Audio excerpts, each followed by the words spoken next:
Tuwing sumisikat ang araw, sumisibol na ang bagong pag-asa, hudyat ng magandang kinabukasan na ngayon ay madali at posible sa tulong ng isa sa mga nangungunang kaagapay sa industriya ng animal raising, ang Premium Feeds Corporation. Nagsimula sa isang simpleng feed mill sa Malabon na ngayon ay isa sa pinakamalaking single-site plant na may modernong manufacturing facility. Patuloy na lumalaki at naghahatid ng dekalidad na produkto at serbisyo upang matulungan ang mga nag-aalaga ng hayop sa Pilipinas na maging matagumpay sa kanilang paghahanap buhay. Naniniwala ang Premium Feeds na ang produktong may mataas na kalidad at abot kayang halaga ang isa sa mga susi sa matagumpay na paghahanap buhay. Samahan pa ng makabagong teknolohiya at ng maaasahang mga empleyado sa likod ng kumpanya. Ito ay para sa mga customers na nagtitiwala sa kakayahan ng Premium Feeds na makapagbigay ng tamang nutrisyon sa mga alagang hayop para sa tagumpay ng mga animal raisers. Madami na ang tumatangkilik sa Premium Feeds dahil sa mga prinsipyong isinasabuhay nito, tulad ng pagbibigay ng tamang impormasyon sa lahat ng mga pakikipag-usap, ang pagsusumikap at dedikasyon na maiparating sa customer ang magagandang layunin ng kumpanya, at ang responsableng paggawa upang ang bawat customer ay magkaroon ng tiwala sa produkto at serbisyo ng kumpanya. Dariyan din ang mahigpit na pagbabantay sa kalidad ng pagkain at proseso ng paggawa. Kaya tiyak ang commitments ng Premium Feeds. Ang Premium Feeds ay nagtayo ng malalaking silos upang makapag-secure ng mga raw materials. Ito rin ay isang fully automated feed manufacturing facility na sumusunod sa mataas na antas ng kaligtasan at kalidad sa paggawa. Pinatutupad ng mga kagawaran gaya ng DA, BAI, DOLE, DENR, DOH at iba pang mga ahensya ng mga pamahalaan. Dahil unang iniisip ng Premium Feeds ang kapakanan ng mga customers at end users nito.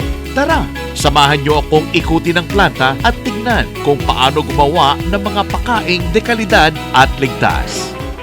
Pero bago ang lahat, safety first. Para sa complete safety and security ng lahat ng mga empleyado at ng mga bumibisita sa planta. Kaya isuot na natin ang ating mga personal protective equipment. Ang unang step sa animal feed manufacturing process ay ang pagtanggap ng raw materials. Iba't ibang raw materials ang ginagamit sa paggawa ng feeds. At lahat ng delivery trucks na may dala nito ay dumadaan sa mahigpit na biosecurity measures bago makapasok ng planta. Dumadaan sa mataas na standards ng inspection at receiving process ang mga materyales kung saan kumukuha ng sample sa kada isang sako para magsagawa ng physical checking. Kung pasado ang mga ito sa nakaset physical standard katulad ng hitsura, anyo, amoy at walang infestation. Kaya naman ang mga raw materials na may matataas na kalidad lamang ang tinatanggap ng Premium Feeds. Matapos ang pagpasa sa physical inspection, dadalhin naman ito sa Central Laboratory para sa chemical tests. Sinisiguro ng modernong pasilidad na ito na lahat ng ingredients ay dumadaan sa eksakto at wastong testing bago gamitin sa paggawa ng finished product. Ang Central Laboratory, ito ay mayroong mga iba't ibang sopistikadong kagamitan para masiguro ang consistency ng kalidad ng mga produkto. Lahat ng pumasang feed ingredients ay dinadala naman sa storage facilities. Ito ay ang mga naglalakihang steel grain silos na konektado sa production lines at may kakayahang mag-imbak ng libu-libong tonelada ng raw materials. At ang mga malalaking inside at outside flatbed warehouse and liquid tanks na kayang mag-imbak ng mas maraming klaseng raw materials at finished products. Ang malalaking imbakan na ito ay nagpapadali ng pagproseso ng raw materials na konektado sa mga makina. Ang planta ay kontrolado ng isang makabagong teknolohiya, ang Central Control Room, kung saan minomonitor ang tiyak na paggawa ng quality feed products. Fully automated at monitored ang buong produksyon para siguradong maayos at walang problema sa pagtanggap at pag-imbak ng mga produkto. Mula sa mga silos o sa flatbed storage facilities, dadalhin na ang raw materials sa manufacturing facilities. Ang ibang raw materials ay binubuhos patungo sa grinding facilities. Mukhang simple lang ang mga prosesong ito, pero maingat dapat itong gawin para siguradong walang contaminants na mahahalo dito. Ginagamitan ng iba't ibang sukat ng screens at variable speed hammer mill na may kakayahang kontrolin ang bilis ng grinding machine upang makuha ang tamang grinding texture. Maaaring magaspang o pino ang giling, depende sa kakailanganin ng alagang hayop para siguradong makakain at madadigest ito ng maayos. Ang susunod na proseso ay ang batching.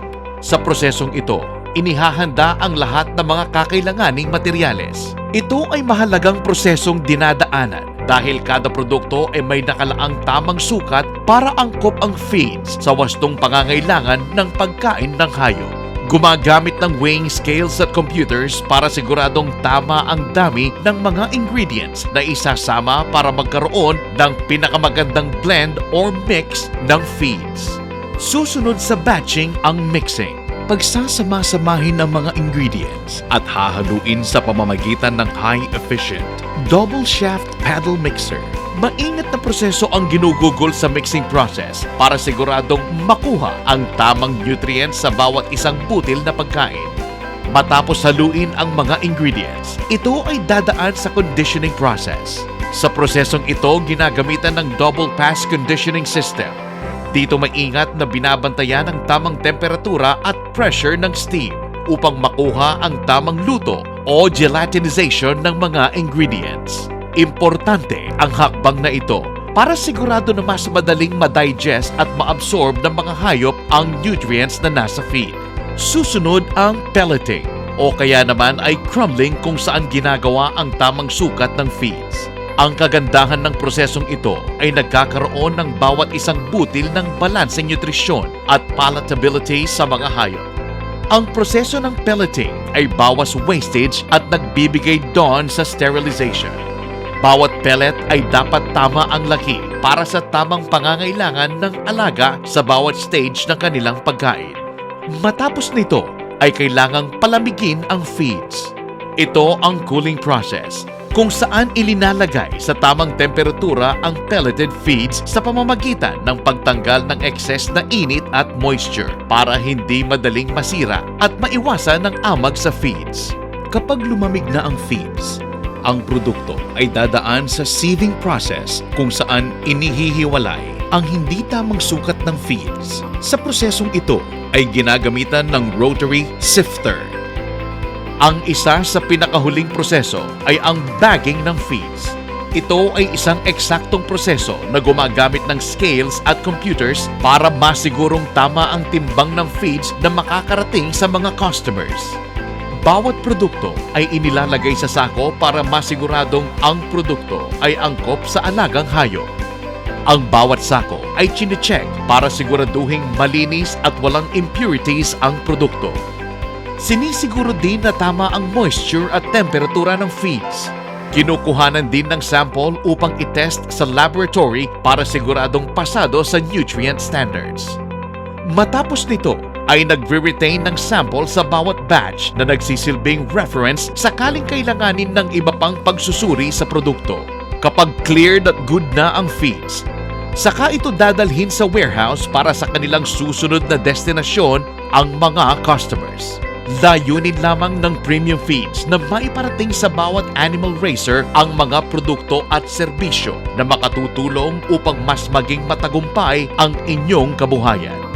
Para sa ligtas na pagkain at pagkain, Premium Feeds Corporation, our quality, your profitability.